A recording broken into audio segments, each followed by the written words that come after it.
السلام علیکم، چینل پہ خوش آمدید۔ نیو ویڈیو اپڈیٹس کے لیے چینل کو سبسکرائب کر لیجئے اور بیل آئیکن کو پریس کر لیجئے۔ ناظرین، پچھلے زمانے میں خسرو ایران کا ایک بادشاہ تھا۔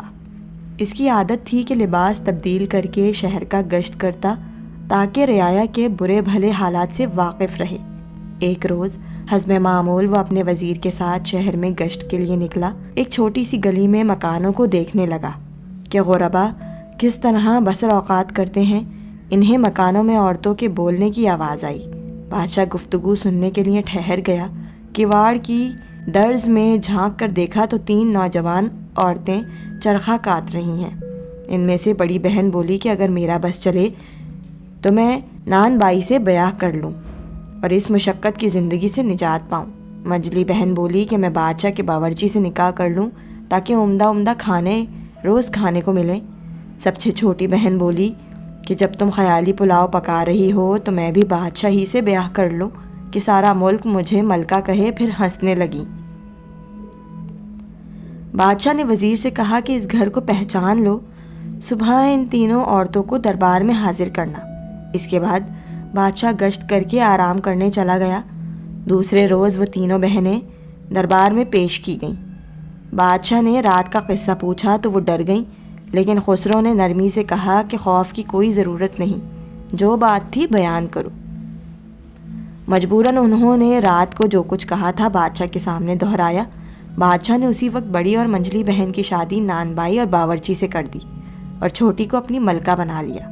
چند روز بعد دونوں بہنیں چھوٹی سے حسد کرنے لگیں اور فکر ہوئی کہ اسے کسی طرح بادشاہ کی نظروں میں ذلیل کریں۔ قضا قدر سے اسی زمانے میں ملکہ کو آثار حمل ظاہر ہونے لگے۔ دونوں بہنیں مبارکباد دینے کو آئیں تو چھوٹی بہن غریب جوان کے فریب سے ناواقف تھی۔ بڑی محبت سے پیش آئیں اور باتوں باتوں میں ولادت کے وقت ان دونوں کو بلانے کا ارادہ کیا۔ وہ بہت خوشی سے راضی ہو گئیں۔ انہوں نے دل میں پختہ ارادہ کر لیا کہ جب اس کے یہاں بچہ پیدا ہوگا تو اس کو الگ کر کے بلی کا بچہ اس کی گود میں ڈال دیں گے، مشہور کر دیں گے بلی کا بچہ پیدا ہوا ہے۔ اس طرح بادشاہ ناراض ہو کر اسے یا تو اسے قتل کروا دے گا یا گھر سے نکال دے گا۔ جب ملکہ پر وضع حمل کا وقت آیا تو اس نے اپنی بہنوں کو بلایا کہ بادشاہ سے اجازت لے لی اور اطلاع کر دی، یہاں میرے پاس آ جاؤ۔ بڑی اور منجلی بہن اور ایک بلی کے بچے کا انتظام کر لیا۔ بڑی اور منجلی بہن گئیں اور ایک بلی کے بچے کا انتظام کر لیا۔ ملکہ کے یہاں ایک خوبصورت لڑکا پیدا ہوا۔ حاسد بہنوں نے ایک بچے کو ٹوکری میں ڈالا، بند کر کے اسے نہر میں بہا دیا جو باغات میں بہتی تھی، اور ملکہ کی گود میں بلی کا بچہ رکھ دیا۔ سارے محل میں مشہور ہو گیا کہ ملکہ کی گود میں بلی جیسا بچہ پیدا ہوا ہے۔ خسرو کو یہ سن کر بہت غصہ آیا۔ اس نے ملکہ کو قتل کرنا چاہا، لیکن دانا اور عقلمند وزیر نے کہا کہ چند روز صبر کیجیے، مجھے اس میں کوئی راز معلوم ہوتا ہے۔ اس کے علاوہ ملکہ کا قصور بھی کیا ہے؟ قدرت نے جو کچھ پیٹ میں بنایا وہی پیدا ہو گیا۔ ٹوکری نہر میں بہتی ہوئی جا رہی تھی۔ بادشاہ کے مالی کی نظر پڑ گئی۔ اس نے نکال کر دیکھا تو اس میں ایک نوزائیدہ بچہ تھا۔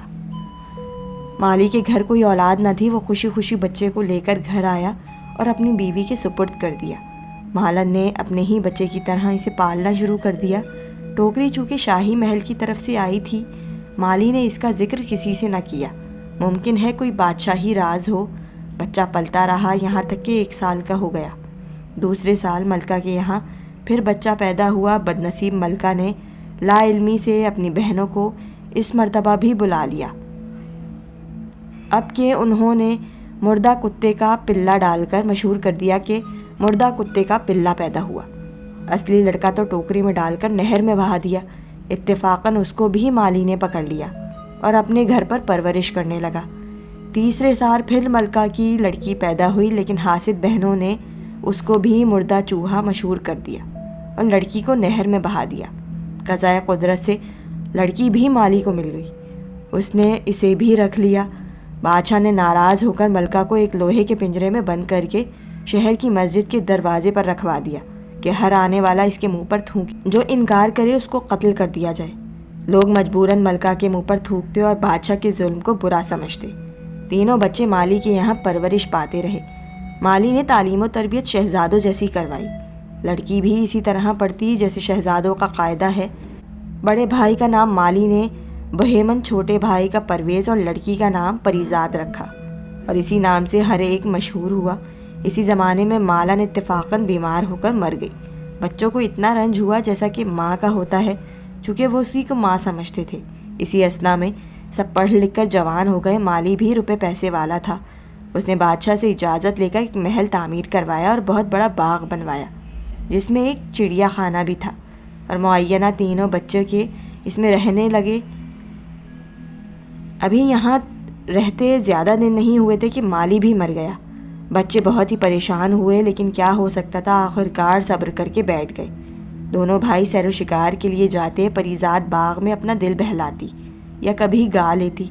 اتفاقاً ملکہ کی حاسد بہنوں کو ان کا بھی پتہ چل گیا کہ ان کی آتش حسد بھڑک اٹھی۔ انہوں نے آپس میں مشورہ کیا کہ ملکہ کا تو خوب انتظام ہو گیا، لیکن اگر یہ بچے زندہ رہے تو ممکن ہے کسی وقت راز کھل جائے، ان کو بھی یہاں سے چلتا کرو۔ چنانچہ انہوں نے ایک کٹنی کو بلا کر اپنی منشا ظاہر کی۔ وہ کہنے لگی، تم اطمینان رکھو، میں ان کو ایسے طریقے سے یہاں سے ہٹاؤں گی کہ کسی کو کانوں کان خبر نہ ہوگی۔ ایک روز بہیمن اور پرویز شکار کو گئے۔ کٹنی ان کے گھر آئی اور پریزاد سے نماز کی اجازت لے کر وضو کرنے لگی۔ پریزاد اس کی نیکی سے متاثر ہوئی اور بااصرار کھانا کھلا کر اپنے ساتھ باغ دکھانے کے لیے مکار کٹنی باغ دیکھ کر کہنے لگی، یوں تو ہر چیز موجود ہے، لیکن اس میں تینوں چیزوں کی کمی ہے، اگر وہ مل جائیں تو یہ بے نظیر ہو جائے۔ پریزاد نے پوچھا، وہ کیا چیز ہے؟ کٹنی نے کہا، ان کا ملنا ذرا مشکل ہے۔ پریزاد نے اصرار کیا کہ تم بتاؤ تو صحیح۔ بڑھیا نے کہا، اس میں بولتی چڑیا، گاتا درخت اور سنہری چشمے کے پانی کی کثر ہے، اگر وہ آ جائیں تو پھر یہ باغ نمونہ جنت بن جائے گا۔ پریزاد بولی، یہ چیزیں کہاں سے ملتی ہیں؟ کٹنی نے کہا، یہاں سے 20 روز کی منزل پر ہندوستان کی سرحد پر جو پہلا آدمی ملے گا وہ راستہ بتا سکتا ہے۔ اگر ہمت والا آدمی ہو تو ضرور ان نوادرات کو پا سکتا ہے، ورنہ یوں لاکھوں آدمی دنیا میں بھیڑ بکریوں کی طرح پھر رہے ہیں۔ بڑھیا شوق کی آگ بھڑکا چکی تھی اور رفو چکر ہو گئی، لیکن پریزاد ایک گہری سوچ میں پڑ گئی۔ شام کو جب دونوں بھائی شکار سے واپس آئے تو خلاف معمول بہن کو متفکر پایا۔ حال دریافت کیا تو اس نے تمام کیفیت بیان کی۔ بہیمن نے کہا، تم اتنا رنج کیوں کرتی ہو؟ میں جاتا ہوں، یہ سب چیزیں لے کر آؤں گا۔ اگلے روز بہیمن سفر کو تیار ہو گیا اور بہن کو ایک خنجر نکال کر دیا کہ یہ میری نشانی ہے، جب تک یہ صاف ہے سمجھنا میں بخیر ہوں، جب دیکھو کہ یہ میلا ہو گیا تو اس وقت مجھے کوئی مصیبت درپیش آئی ہوگی، اور اگر خون آلود ہو جائے تو سمجھنا میں اس دنیا میں نہیں رہا۔ اس کے بعد بھائی بہن سے رخصت ہو کر 20 روز تک اسی راستے پر چلتا رہا جو کٹنی نے بتایا۔ 21ویں روز سرحد ہندوستان پر اسے ایک کٹیا نظر آئی۔ سیدھا وہاں پہنچا تو دیکھا اندر ایک فقیر بیٹھا ہے، اس کا چہرہ بالوں سے چھپا ہوا ہے۔ بہیمن نے جیب سے قینچی نکال کر فقیر کا خط بنایا، پھر ادب سے سلام کیا۔ فقیر خوش ہوا اور کہنے لگا، یہاں کیسے آئے ہو؟ بہیمن نے اپنا مطلب عرض کیا اور کہا کہ اپنی بہن کے لیے بولتی چڑیا، گانے والے درخت اور سنہری چشمے کی تلاش میں آیا ہوں۔ فقیر نے آہ سرد بھری اور کہا، بیٹا مجھے راستہ تو معلوم ہے، لیکن وہاں خطرات بہت ہیں، کیونکہ تم نے میری بہت خدمت کی ہے، میں تمہیں اس کام سے منع کرتا ہوں۔ بہت سے آدمی اسی آرزو میں گئے لیکن واپس نہ آئے۔ بہیمن نے اصرار کیا تو فقیر نے اپنی گدری سے ایک گیند نکالی اور کہا کہ اس کو زمین پر ڈال دینا اور خود اس کے پیچھے روانہ ہو جانا۔ جہاں یہ گیند رک جائے تم بھی گھوڑے پر سے اتر جانا۔ سامنے ایک پہاڑ ہوگا، اس پہاڑ پر چڑھ جانا۔ جب تم پہاڑ پر چڑھو گے تو ہر طرف سے عجیب و غریب آوازیں آئیں گی اور تمہیں اپنی طرف متوجہ کریں گی، لیکن کوئی نظر نہیں آئے گا۔ اس وقت ضبط سے کام لینا، اگر تم نے پیچھے مڑ کر دیکھ لیا تو پتھر کی ہو جاؤ گے، اور اگر آگے چلے گئے تو تمہاری مطلوبہ چیزیں وہیں موجود ہوں گی، لے کر چلے آنا۔ بہیمن نے فقیر کا شکریہ ادا کیا اور گیند زمین پر ڈال کر خود اس کے پیچھے روانہ ہو گیا۔ گیند ایک پہاڑ کے درمیان رک گئی۔ بہیمن گھوڑے سے اترا، پہاڑ پر چڑھنے لگا۔ ابھی چند قدم ہی چڑھا تھا کہ چاروں طرف سے شور مچ گیا، مزید گالیوں کی آوازیں آنے لگی، پکڑو پکڑو۔ بہیمن سب کچھ سنتا برابر بڑھتا رہا اور اوپر چڑھا تو گالیاں سن کے بہیمن کا خون کھول گیا۔ چند قدم اور بڑھا تو بالکل برابر سے کسی نے بڑی سخت گالی دی اور بہیمن تلوار لے کر پلٹا تو وہاں کچھ نہ تھا، لیکن خود پتھر کا ہو کر رہ گیا۔ پریزاد روز بہیمن کا خنجر دیکھتی، اس کی سلامتی کی دعائیں مانگا کرتی۔ ایک روز اس کی طبیعت اداس تھی، دن میں خنجر اٹھا کر دیکھا تو وہ چمک رہا تھا۔ اسی طرح شام ہو گئی، لیکن اس کی پریشانی رفع نہ ہوئی۔ پرویز باہر سے آیا تو کہنے لگا بہمن بھائی کا خنجر مجھے دکھا، میرا جی خود بیٹھا جا رہا ہے۔ پریزاد اندر سے خنجر لائی اور دھیان سے نکالا تو وہ بالکل سیاہ ہو چکا تھا۔ یہ حال دیکھ کر پریزاد رونے لگی اور پرویز سے کہا ضرور بھائی بہمن پر کوئی زبردست آفت آن پڑی ہے کیونکہ خنجر تاریک ہو گیا ہے، خدا کا شکر ہے کہ وہ ابھی زندہ ضرور ہیں۔ پرویز بڑا پریشان ہوا اور بہمن کو سمجھا بجھا کر کہنے لگا میں بہمن کی تلاش میں جا رہا ہوں۔ پریزاد نے کہا بھائی میں یہاں اکیلی کس طرح رہوں گی؟ پرویز کہنے لگا میں تمہیں خدا کے سپرد کرتا ہوں، لیکن سوچو اگر اس وقت بہمن کی مدد نہ کی گئی تو اس کا کیا حشر ہوگا۔ اس کے بعد دونوں بہن بھائی مل کر بہت روئے۔ پرویز اپنے گلے سے موتیوں کی مالا اتار کر بہن کو دی اور کہا اس سے میری حالت کا اندازہ ہوتا رہے گا، جب تک یہ اچھی رہے گی بخیر ہوگی، اس کے دانے ایک دوسرے سے جڑ جائیں گے، جب تک یہ اچھی رہے میں بھی بخیر ہوں گا، اور اگر اس کے دانے ایک دوسرے سے جڑ جائیں تو میری موت کا دن ہوگا۔ پریزاد نے بھائی کا ہار گلے میں پہن لیا اور کہا جاؤ میں تمہیں خدا کے سپرد کرتی ہوں۔ پرویز 20 دن کی سفر کی مسافت کے بعد 21ویں روز اسی فقیر کی کٹیا پر پہنچا اور وہیں سوال کیا بولتی چڑیا، گاتا ہوا درخت اور سنہری چشمے کا پانی لینے آیا ہوں۔ فقیر نے سمجھایا کہ بیٹا کیوں اپنی جان دیتا ہے؟ چند روز ہوئے تیرا ہم شکل ایک نوجوان گیا لیکن ابھی تک واپس نہ آیا، شاید پتھر کا ہو گیا ہوگا، تم اس ارادے سے باز آ جاؤ۔ پرویز نے کہا بابا وہ میرا بھائی تھا، اب میں بھی ضرور جاؤں گا، یا اپنی جان دے دوں گا یا بھائی کا انتقام لوں گا۔ فقیر نے جب دیکھا کہ یہ نہیں مانے گا تو ایک گیند نکال کر اس کو دی اور سب نشیب و فراز سمجھا دیے۔ پرویز گیند کو لے کر اس کے پیچھے پیچھے روانہ ہوا۔ گیند پہاڑ کے دامن میں جا کر رک گئی۔ پرویز گھوڑے سے اتر کر پہاڑ پر چڑھنے لگا۔ جو ہی اس نے قدم بڑھایا ہر طرف سے شور و غل بلند ہونا شروع ہو گیا اور گالیوں کی بوچھار شروع ہو گئی۔ کوئی اس کا نام لے لے کر اس طرح دھمکانے لگا کہ باوجود انتہائی کوشش کے پرویز ضبط نہ کر سکا اور تلوار لے کر پیچھے پلٹا ہی تھا کہ اسی وقت پتھر کا ہو گیا۔ جس روز پرویز پتھر کا ہوا اسی وقت پریزاد کے گلے میں پڑی ہوئی مالا کے دانے ایک ایک کر کے قریب ہو گئے، جس سے پریزاد نے سمجھ لیا کہ پرویز بھی کسی آفت میں مبتلا ہو چکا ہے۔ تمام دن وہ بھائیوں کو یاد کر کے روتی رہی۔ دوسرے دن اس نے فیصلہ کیا کہ جب بھائی ہی نہ رہے تو میں رہ کر کیا کروں گی۔ چنانچہ مردانہ لباس پہن کر گھوڑے پر سوار ہوئی اور توکل خدا چل پڑی۔ 20 روز کی مسافت کے بعد 21ویں روز درویش کی جھونپڑے میں پہنچ گئی اور وہی سوال کیا۔ درویش نے آہ سرد بھر کر کہا بیٹی مجھے معلوم ہے کہ تم مرد نہیں ہو، پھر اتنا بڑا ارادہ کیوں کیا؟ اس راہ میں تو بڑے بڑے جوان مرد ضائع ہو گئے۔ پریزاد نے ہاتھ باندھ کر کہا بابا ابھی چند روز ہوئے میرے 2 بڑے بھائی آ کر یہیں کھپ گئے، اب میں یا تو ان کا بدلہ لوں گی یا یہیں ختم ہو جاؤں گی۔ اسے بھی فقیر نے پہاڑ کے سب اسرار و رموز بتا دیے اور ایک گیند نکال کر پریزاد کو دی کہ اس کے تعاقب میں چلی جاؤ، پہاڑ تک پہنچ کر اوپر چلی جانا۔ پریزاد نے گیند لے کر درویش کو سلام کیا، پھر اپنی جیب سے روئی نکال کر کانوں میں اس طرح ٹھونسنی شروع کی کہ بالکل کان بند ہو گئے۔ یہ دیکھ کر درویش مسکرایا اور کہنے لگا معلوم ہوتا ہے کہ بیٹی تم ضرور کامیاب ہو جاؤ گی۔ یہ ترکیب آج تک کسی کی سمجھ میں نہ آئی تھی۔ اس طرح بے شک نہ کان میں آوازیں پڑیں گی اور نہ تو دھوکہ کھائے گی۔ جاؤ خدا تمہاری مدد کرے۔ پریزاد گیند کے ساتھ ساتھ روانہ ہو گئی اور پہاڑ کے دامن پہنچ کر گھوڑے سے اتری، کانوں کی روئی اثر نو ٹھیک کی اور پہاڑ پر چڑھنے لگی۔ ہر طرف سے آوازیں بلند ہوئیں لیکن پریزاد کے کان بند تھے، اس لیے کچھ سنائی نہ دیا اور بے خطر پہاڑ کی چوٹی پر پہنچ گئی۔ وہاں ایک چڑیا کا پنجرا لٹک رہا تھا۔ پریزاد نے اپنے کانوں کی روئی نکالی، سنا کہ چڑیا شور مچا رہی ہے، اس کو پکڑ لو، یہ چور ہے۔ پریزاد نے بڑھ کر اس کا پنجرا اتار لیا۔ چڑیا خاموش ہو گئی۔ کچھ دیر کے بعد بولی اب میں آپ کی غلام ہوں۔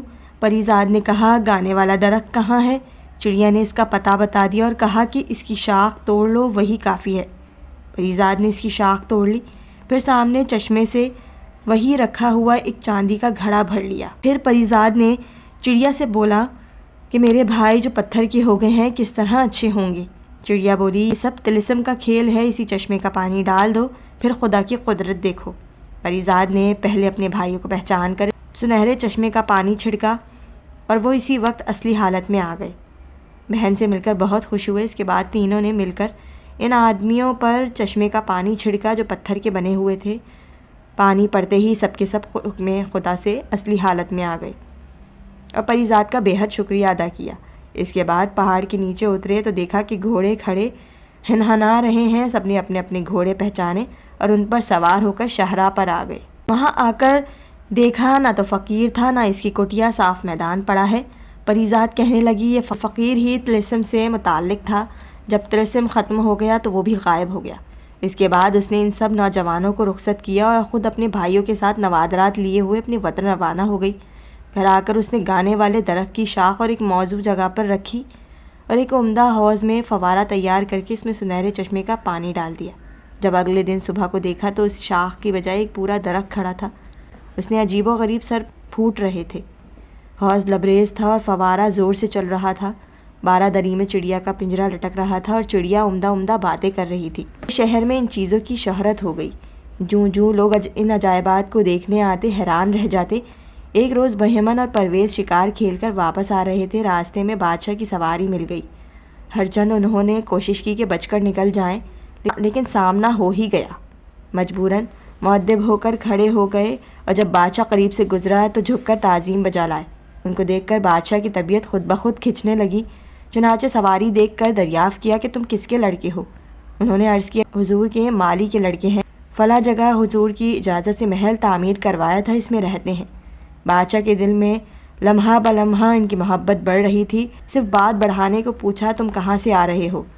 بہمن نے عرض کیا شکار کھیلنے گئے تھے۔ بادشاہ نے کہا بغیر اجازت تم شکار گاہ میں کیوں گئے؟ دونوں بھائیوں نے ہاتھ باندھ کر عرض کیا کہ ہمیں ممانعت کا علم نہیں تھا، آئندہ خطا نہیں ہوگی۔ بادشاہ ان کے طور طریقے دیکھ کر اور زیادہ خوش ہوا، پھر مسکرا کر کہنے لگا اچھا میرے ساتھ آؤ، دکھاؤ کیا شکار کھیلتے ہو۔ دونوں بھائی ساتھ ہو لیے، جنگل میں جا کر تھوڑی دیر میں کئی شیر مار لائے اور بادشاہ کے آگے پیش کیے۔ بادشاہ ان کی جرت اور مہارت سے اور بھی زیادہ متاثر ہو گیا اور کہنے لگا تم میرے ساتھ شاہی محل چلو، کھانا کھا کر چلے جانا۔ دونوں بھائیوں نے پھر ہاتھ باندھ کر عرض کی کہ تعمیل حکم میں عذر نہیں، لیکن ہماری ایک بہن ہے اور ہم سب نے مل کر قسم کھا رکھی ہے کہ بغیر آپس کے مشورے سے کوئی کام نہ کریں گے۔ اس سے دریافت کر لیں اور کل حضور کی خدمت میں حاضر ہوں گے۔